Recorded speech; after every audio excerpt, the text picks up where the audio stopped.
Aujourd'hui, je vous propose une vidéo sur la schizophrénie. Alors, pourquoi j'ai choisi ce thème?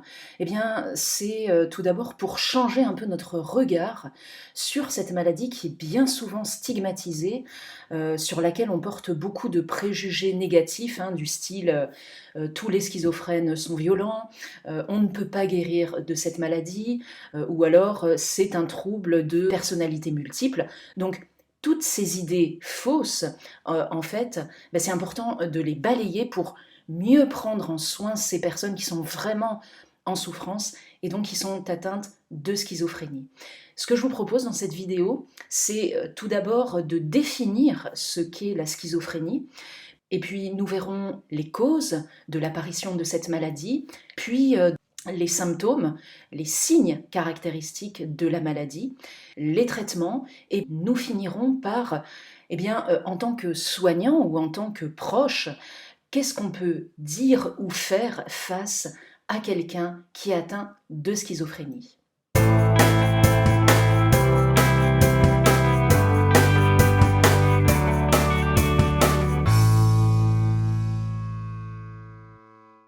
La schizophrénie est une pathologie psychiatrique, un trouble psychotique, on verra tout à l'heure la différence entre psychose et névrose, qui se traduit par une perception perturbée de la réalité. Donc on peut rencontrer dans la schizophrénie des délires et des hallucinations qui peuvent être très déroutants pour l'entourage ainsi que pour la personne malade.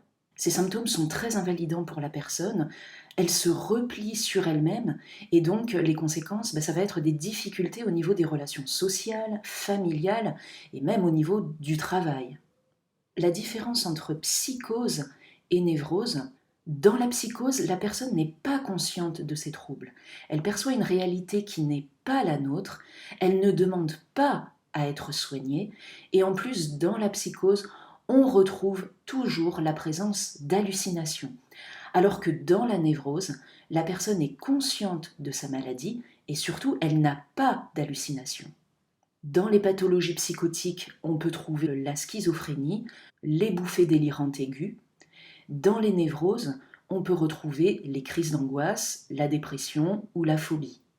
La schizophrénie est une maladie qui se développe très souvent chez le jeune adulte, mais en réalité, elle a déjà débuté de manière silencieuse depuis parfois une dizaine d'années, durant l'enfance. Une idée fausse concernant la schizophrénie, ce n'est pas un dédoublement de la personnalité comme on le pense souvent. Il y a un amalgame très important parce que, étymologiquement, schizophrénie vient du latin schizo qui veut dire fendre, scinder, et phrène qui veut dire esprit. Dans la schizophrénie, on n'a pas plusieurs personnalités, c'est-à-dire la personnalité ne se dédouble pas, au contraire, elle a une grande difficulté à s'affirmer. On n'est pas plusieurs, mais on est en plusieurs morceaux. Et c'est plus au niveau corporel, parce que la personne a le sentiment qu'elle est dissociée d'elle, qu'elle change, que son corps change. Le mot schizophrénie a été créé en 1911 par le psychiatre suisse Eugen Bleuler pour signifier que l'esprit a du mal à rassembler l'ensemble des vécus, des sentiments et des comportements. Donc la schizophrénie n'est pas un dédoublement de personnalité. Le dédoublement de personnalité est appelé trouble dissociatif de l'identité. Au niveau des chiffres, environ 600 000 personnes sont atteintes de schizophrénie en France. Environ une personne sur 100 est touchée par cette maladie. 20% des hospitalisations psychiatriques concernent la schizophrénie. 40% des personnes touchées par cette maladie ne sont pas diagnostiquées. 80% des personnes constatent une amélioration de leur état dès que les symptômes sont traités. D'où l'importance de la prise régulière du traitement et de sa surveillance par une personne tierce. Les hommes seraient plus touchés que les femmes par la maladie, environ 57% d'hommes contre 43% de femmes. Elle survient généralement chez les sujets jeunes entre l'âge de 15 à 25 ans. Le taux de suicide, lui, reste très élevé puisque une personne sur deux atteinte de schizophrénie fera une tentative de suicide au cours de sa vie. D'où vraiment l'importance de diagnostiquer au plus tôt cette maladie, de la traiter et d'entourer au mieux ces personnes atteintes de schizophrénie. Qu'est-ce qui peut entraîner cette maladie?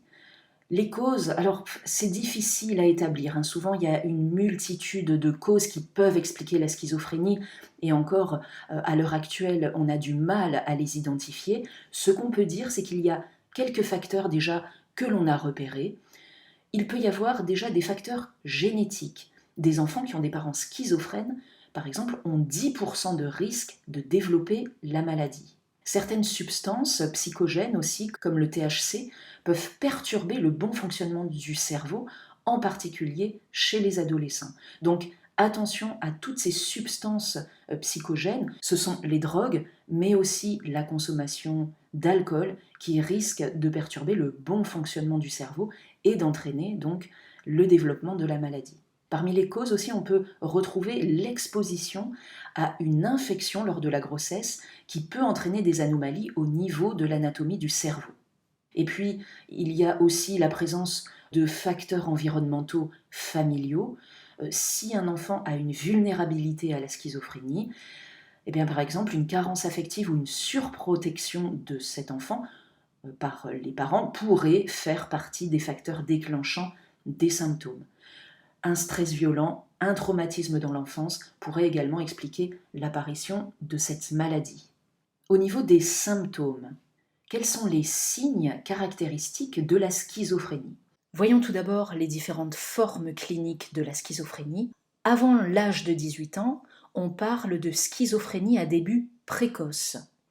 Après 40 ans, on parlera plutôt d'une schizophrénie à début tardif, et dans les classifications françaises, cette forme est considérée comme à part et elle est nommée psychose hallucinatoire chronique.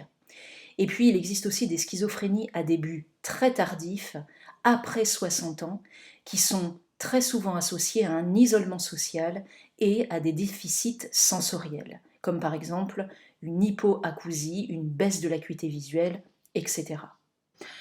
La schizophrénie donc peut survenir de façon très soudaine, en quelques jours ou en quelques semaines, ou alors débuter lentement et progressivement.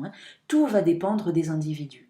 Les premiers signes vont être majorés, comme je vous l'ai dit, par l'alcool, la prise de drogue ou un stress important. Dans les symptômes de la schizophrénie, il existe ce que l'on appelle des symptômes positifs et des symptômes négatifs. Alors positif et négatif, ça ne veut pas dire qu'il y en a un meilleur que l'autre. Positif, ça veut dire parce qu'ils s'ajoutent au caractère de la personne. Ils ne sont pas présents, par exemple, chez les personnes en bonne santé, et ils viennent se glisser en plus dans ces perceptions habituelles.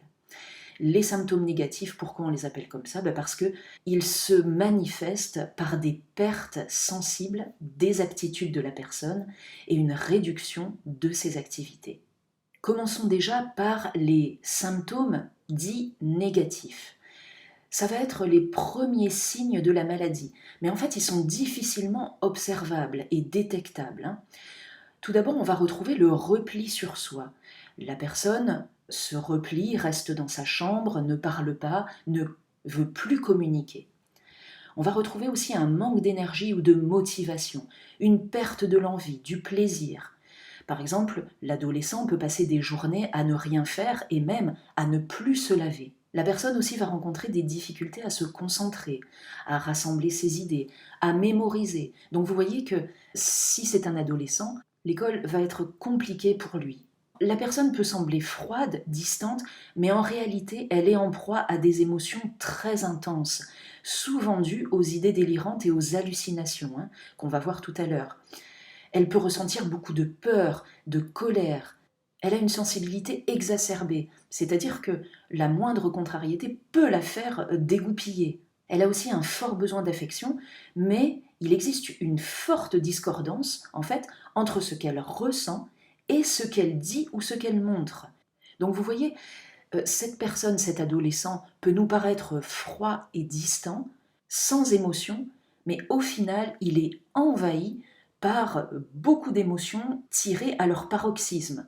Et du coup, la personne va avoir du mal à s'engager dans une relation Et c'est pour ça que, par exemple, les relations familiales vont être difficiles. Un autre signe aussi de ces symptômes négatifs, c'est la dissociation. La dissociation, c'est-à-dire que la personne a le sentiment que son corps est dissocié, c'est-à-dire par exemple que son bras va se détacher. Elle n'a plus un schéma corporel normal, entre guillemets. Et ça peut entraîner une forte anxiété. La personne, par exemple, peut passer des heures devant le miroir à se regarder et à se toucher. Par rapport aux symptômes que l'on va dire positifs, alors ceux-là, ils sont plus faciles à détecter. Tout d'abord, on va retrouver des hallucinations. Une hallucination en psychiatrie, c'est une fausse perception de la réalité qui ne correspond pas à un objet extérieur réel. C'est par exemple voir des objets ou des personnes qui n'existent pas. Moi, je me rappelle, en psychiatrie, quand je faisais des entretiens infirmiers avec un patient, il me disait qu'à côté de moi, il y avait quelqu'un qui lui parlait. Donc il voyait quelqu'un que moi, je ne voyais pas et que je n'entendais pas. Donc c'est ça, en fait, une hallucination. Ces hallucinations peuvent toucher les 5 sens, à savoir la vue, comme voir une personne qui n'existe pas, ou alors voir des bêtes. J'avais une autre patiente, elle, qui voyait des serpents au mur. Les hallucinations peuvent toucher aussi l'ouïe. Les personnes, par exemple, atteintes de schizophrénie, peuvent entendre des voix qui leur parlent. Alors des voix qui peuvent venir de la télé, de la radio, même si les postes sont éteints. Ou alors, quand la télé est allumée, les personnes atteintes de schizophrénie pensent que la personne qui parle à la télé leur envoie un message. Les hallucinations aussi peuvent toucher l'odorat, c'est-à-dire les personnes peuvent sentir des odeurs de pourriture. Les hallucinations peuvent aussi être synesthésiques, c'est-à-dire on peut sentir des bêtes par exemple sous la peau. Donc vous voyez, bien souvent ces hallucinations sont quand même effrayantes pour la personne.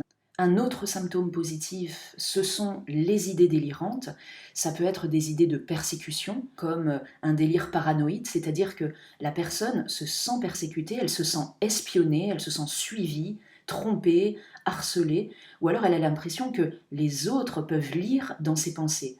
Elle va par exemple vous dire mon voisin me veut du mal, ou alors on veut m'empoisonner, je suis surveillée par un drone 24 heures sur 24. Ça peut être comme ça des pensées assez déroutantes pour l'entourage, qui peut avoir du mal à suivre justement les propos de la personne atteinte de schizophrénie. D'autres choses, moi en psychiatrie, ce que j'avais vu aussi, c'est des personnes qui se prenaient pour Dieu ou qui allaient sauver le monde, qui avaient des idées de grandeur, ou alors qui pensaient avoir un don de transmission de pensée. Donc généralement, ces idées délirantes sont très envahissantes pour la personne et très effrayantes.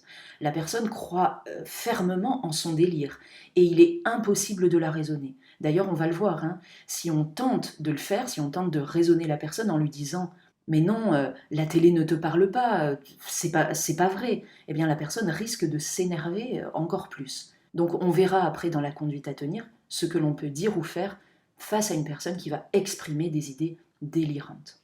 Donc vous le voyez, le discours devient incohérent, la personne a du mal à organiser ses idées, elle peut s'arrêter par exemple en plein milieu d'une phrase, faire un gros silence, et puis reprendre une nouvelle phrase sans lien avec la précédente. Donc tous ces délires et ces hallucinations vont avoir des conséquences sur l'humeur de la personne, sur le comportement. Elle va être agitée ou irritable avec des gestes impulsifs. Elle peut avoir des mouvements répétés, des sourires ou des rires sans lien avec la situation. Alors la personne peut être soit très active, donc toujours en mouvement. Elle va par exemple faire le tour de sa chambre ou alors vouloir toujours sortir, ou alors au contraire être complètement prostrée, assise, silencieuse pendant des heures. Donc vous voyez que tous ces symptômes, donc ils sont très variables selon les individus, ils sont très invalidants dans la vie quotidienne. Le rapport avec les autres est plus difficile, le travail aussi, parce que ces personnes ont du mal à contrôler leurs émotions et à prendre des décisions.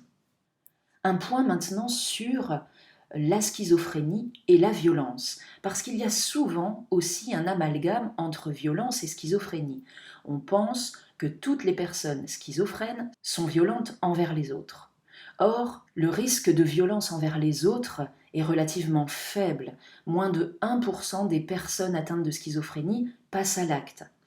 Il y a, alors certains, bien sûr, c'est déjà beaucoup trop, mais il y a 38% des passages à l'acte qui s'effectuent lors du premier accès psychotique. Un accès psychotique, c'est par exemple une bouffée délirante aiguë, la personne croit entendre ou voir quelque chose qui lui ordonne par exemple de tuer son voisin ou un passant, etc. D'où l'importance qu'une personne atteinte de schizophrénie prenne et respecte son traitement. Sinon, on doit alerter le médecin. Et ce risque de passage à l'acte est majoré par l'alcool et le cannabis.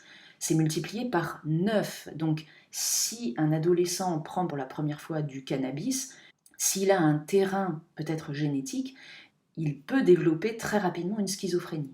Donc vous voyez, on parle bien souvent de la schizophrénie en lien avec la dangerosité et la violence de ces personnes.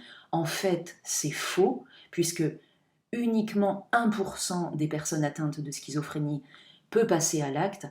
Et généralement, on en parle beaucoup moins, mais ces personnes atteintes de schizophrénie sont beaucoup plus violentes envers elles-mêmes, puisque rappelons-nous les chiffres, environ la moitié va faire une tentative de suicide. Donc elles ne sont pas tant violentes envers les autres, elles le sont surtout envers elles-mêmes. Concernant le traitement, il est important de rappeler que contrairement à une idée reçue, on peut guérir de la schizophrénie si elle est diagnostiquée et traitée précocement. Ce n'est donc pas une maladie incurable, comme on peut bien souvent le penser. Les neuroleptiques seront les meilleurs médicaments pour lutter contre les hallucinations, mais pas pour les troubles de la mémoire ou de l'attention. En sachant que ces neuroleptiques peuvent entraîner des effets secondaires, même si aujourd'hui les nouvelles classes de neuroleptiques sont mieux tolérées, mais cependant c'est vrai que ces neuroleptiques qui entraînent des effets secondaires peuvent amener la personne à arrêter son traitement. Quels sont les effets secondaires des neuroleptiques ? On peut tout d'abord retrouver des troubles du transit, surtout en début de traitement, et ce sera surtout la constipation. On peut trouver aussi de la somnolence, des troubles neurologiques. La personne peut avoir des tremblements, des engourdissements au bout des doigts, des mouvements répétés incontrôlables, comme des tics. La prise de poids aussi risque d'être importante avec une augmentation du cholestérol et de la glycémie dans le sang, d'où l'importance de faire des prises de sang régulières. On pourra retrouver aussi une sécheresse buccale et puis des troubles de l'érection, des aménorrhées chez les femmes, c'est-à-dire l'absence de règles. Attention aussi à l'apparition de certains signes qui peuvent faire penser à une urgence médicale, c'est notamment ce qu'on appelle le syndrome malin. À l'apparition de fièvre, de sueur, de troubles de la conscience ou d'une salivation excessive, attention, alertez le médecin, c'est peut-être un syndrome malin. Attention, une autre urgence médicale aussi, c'est l'agranulocytose, qui est une chute des globules blancs dans le sang, un mal de gorge, des aphtes dans la bouche, ainsi qu'une fièvre anormale. Parmi les traitements aussi, on peut retrouver la psychothérapie, soit individuelle, soit en thérapie de groupe. Les thérapies cognitivo-comportementales, les TCC, peuvent être aussi d'un grand secours pour aider le patient dans sa vie de tous les jours afin de lutter, par exemple, contre la désocialisation ou alors les déficits cognitifs. Et vous voyez qu'avec un traitement adapté mis en place précocement, un patient sur 3 peut mener une vie normale. Et parfois même, on observe une amélioration de l'état de la personne vers l'âge de 40 ans, ce qui lui permet de diminuer le traitement ou de l'arrêter progressivement, toujours avec le suivi d'un médecin. On n'arrête pas le traitement de sa propre volonté. Donc vous voyez que c'est vraiment important de faire de la prévention dans les écoles, dans les collèges, dans les lycées, parce que plus tôt elle sera diagnostiquée et plus l'amélioration sera positive. Voyons maintenant quelle conduite on peut adopter face à une personne atteinte de schizophrénie, que l'on soit soignant ou que l'on soit un proche, un membre de la famille ou un ami. Alors tout d'abord, c'est important de faire preuve d'empathie, c'est-à-dire d'écouter la personne. Ne l'interrompez pas, ne portez pas de jugement, soyez plutôt compréhensif. Alors bien sûr, hein, c'est très dur pour l'entourage, surtout quand la personne tient des propos du style « vous n'êtes pas mes parents, je viens d'une autre planète ». Ça peut être aussi des propos que l'on peut entendre. Donc évitez par exemple de dire « mais si, nous sommes tes vrais parents et tu ne viens pas d'une autre planète », parce que là en fait on va contre la personne. Donc la personne elle risque de se fermer encore plus ou alors elle va s'énerver encore plus parce qu'elle ne se sent pas entendue. Alors bien sûr, le but, ce n'est pas de rentrer dans son délire, de lui dire bah oui, tu viens d'une autre planète, c'est plutôt d'aller chercher son émotion. Par exemple, tu as l'impression qu'on n'est pas tes vrais parents, c'est ça? Ça te rend triste? Donc essayez de faire verbaliser l'émotion, parce que ainsi vous montrez à la personne que vous cherchez à la comprendre. Un autre exemple, hein, la personne vous dit je suis sur écoute, on me surveille, l'homme dans la télé me parle. Eh bien, on peut par exemple lui dire ça vous fait peur que cette personne vous parle, ça vous met en colère.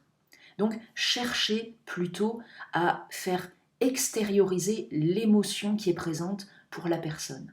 Une présence chaleureuse, aussi soutenante et rassurante, sera aussi très importante.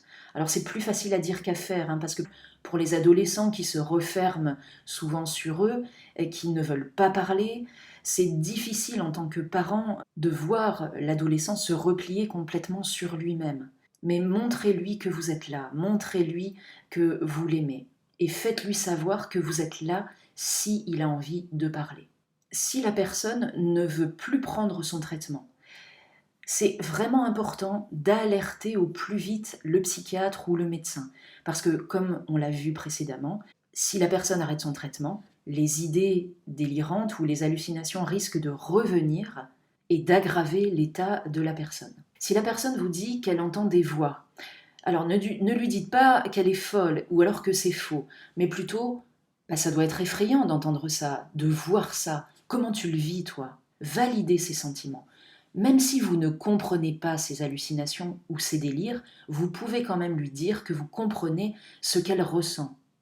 Si vous êtes soignant, comment prendre en soin un patient atteint de schizophrénie en psychiatrie? Tout d'abord, voyons comment peut se comporter un patient atteint de schizophrénie en service de psychiatrie. Il peut se comporter de deux façons. Soit il y a certains jours où il va chercher le contact permanent avec l'équipe soignante, il va être dans la demande, demande pour parler, demande pour avoir ses cigarettes, donc il va vous solliciter très souvent. Ou alors au contraire, il va y avoir des jours où il va complètement se replier sur lui, il va vouloir rester seul. Donc vous voyez, tantôt il pourra être entre guillemets envahissant, tantôt plutôt rejetant. Les patients aussi atteints de schizophrénie peuvent être impulsifs. Il peut y avoir des jours où ils sont très calmes et puis du jour au lendemain avoir des colères très soudaines et ça peut même aller jusqu'à provoquer les autres patients ou même vous provoquer vous ou des membres de l'équipe soignante. Ce sont des patients quelquefois qui auront beaucoup de mal avec les règles du service, mais cependant c'est vraiment important de leur rappeler continuellement le cadre thérapeutique ainsi que les règles pour leur donner des repères et un cadre soutenant et sécurisant. En tant que soignant, quelle conduite pouvez-vous adopter face à un patient atteint de schizophrénie en psychiatrie? Tout d'abord, vos compétences relationnelles vont vraiment être importantes. La relation d'aide avec l'écoute active et l'empathie sont essentielles afin de créer une relation de confiance. Ça permet au patient de lui donner de la considération, qu'il se sente reconnu en tant que personne. Et ça va permettre de renforcer l'alliance thérapeutique. Car on va écouter sans jugement. Et le patient se sent entendu. Il peut verbaliser ses ressentis. En tant que soignant aussi, il va être important que vous surveillez au mieux la bonne prise du traitement, ainsi que les effets secondaires qui peuvent apparaître. Le travail en équipe aussi va être essentiel pour permettre de donner un cadre thérapeutique rassurant et sécurisant pour le patient, lui donner des repères. Et puis aussi, ça permet aux membres de l'équipe de se soutenir entre eux, de se relayer si la prise en soin est trop difficile. L'objectif, c'est vraiment de créer avec le patient un projet de vie qui le conduira à une réadaptation à sa sortie d'hospitalisation. Il va être important aussi de restaurer la bonne représentation du schéma corporel, c'est-à-dire accompagner par exemple le patient lors de la toilette, de l'habillage, pour favoriser son autonomie et développer son estime de lui. Et puis développer aussi des activités thérapeutiques qui vont permettre de resociabiliser la personne et de favoriser son insertion dans la vie sociale à sa sortie d'hospitalisation. Instaurer aussi des routines. C'est vrai que c'est important de donner des repères aux patients pour qu'ils se sentent en sécurité. Et puis, pour finir aussi, si le moment s'y prête, eh bien, riez avec la personne. Parce que ce sont des patients qui peuvent être très attachants aussi. Moi, je me souviens de plusieurs patients atteints de schizophrénie. C'est vrai que dans les phases où ils étaient mal, c'était difficile d'entrer en contact avec eux, mais quand ils étaient plus dans la recherche du contact, c'était très agréable. Ils étaient accessibles au dialogue, on pouvait rire, on pouvait faire des blagues, et c'est très humanisant ça. Et ça fait extrêmement de bien pour ces patients qui sont bien souvent très seuls et incompris. Face à une crise psychotique, alors qu'est-ce qu'on peut faire? Déjà, c'est très déstabilisant pour les proches parce qu'il y a une perte de contact avec la réalité. La personne va avoir des propos complètement incohérents, elle a de fortes hallucinations, elle est parfois aussi terrorisée que les proches. Donc, si vous le pouvez, gardez votre calme et votre sang-froid. On peut aussi essayer de faire diversion ou de changer de conversation. Je me rappelle un ambulancier qui me racontait qu'il avait dû intervenir au domicile d'un homme qui avait un comportement très agité, donc les voisins avaient appelé le 15. Et sur place, cet ambulancier, quand il est arrivé, l'homme a ouvert la porte et il était muni d'un sabre. Il était très menaçant, il leur disait qu'il ne voulait pas être hospitalisé, qu'il voulait rester dans son appartement. Au début, les ambulanciers ont voulu essayer la force physique, mais avec la présence du sabre, c'était difficile. Et du coup, à un moment, donc au bout d'une demi-heure, l'ambulancier me racontait qu'il a vu un t-shirt de l'OM posé sur une chaise. Du coup, il a engagé la conversation et il a demandé à l'homme, et il lui a dit: «Ah, mais vous avez un t-shirt de l'OM, vous êtes fan de l'OM?» Et ce monsieur, en fait, a été très content de lui répondre et ils ont parlé comme ça pendant 10 minutes du foot, de l'OM, des scores, etc. Et en fait, l'ambulancier était en train de créer une relation de confiance en faisant diversion, c'est-à-dire en ne parlant plus de la maladie et de l'hospitalisation, mais il est parti sur un autre sujet, le football, pour créer vraiment ce lien de confiance. Et au bout de un quart d'heure, 20 minutes, eh bien, l'homme s'est calmé et a décidé de les suivre et de se faire hospitaliser. Si vous êtes à la maison, contactez les urgences. Éteignez les potentielles sources de distraction qui entraînent les hallucinations, comme par exemple la télé, la radio, etc. Faites preuve d'empathie. Tu as peur, tu es en colère, c'est ça? Gardez une distance de sécurité de 2 mètres aussi. Ne vous mettez pas en danger. La personne peut avoir des mouvements impulsifs, donc ne la touchez pas. Ne criez pas, ne lui dites pas qu'elle a tort. Et puis vous-même, que vous soyez soignant ou de la famille ou ami, eh bien demandez vous-même de l'aide. Parce que prendre soin d'une personne atteinte de schizophrénie, ça peut être éprouvant. Donc n'hésitez pas à contacter des associations qui pourront vous aider, vous soutenir, parce que vous-même, vous pouvez être dépassé par les événements, très affecté par le comportement de votre adolescent qui refuse de vous parler, qui voit des choses. Ça peut être extrêmement déroutant. Vous trouverez dans le descriptif de cette vidéo une liste d'associations en lien avec la schizophrénie, que ce soit pour les personnes atteintes de cette maladie ou alors pour les proches. Voilà, j'espère que cette vidéo vous aura donné des pistes, vous aura éclairé sur cette maladie que l'on connaît finalement très peu, pour la déstigmatiser, afin de mieux prendre en soin ces personnes atteintes de schizophrénie. Je vous remercie pour votre écoute et je vous dis à très bientôt pour une prochaine vidéo. Au revoir.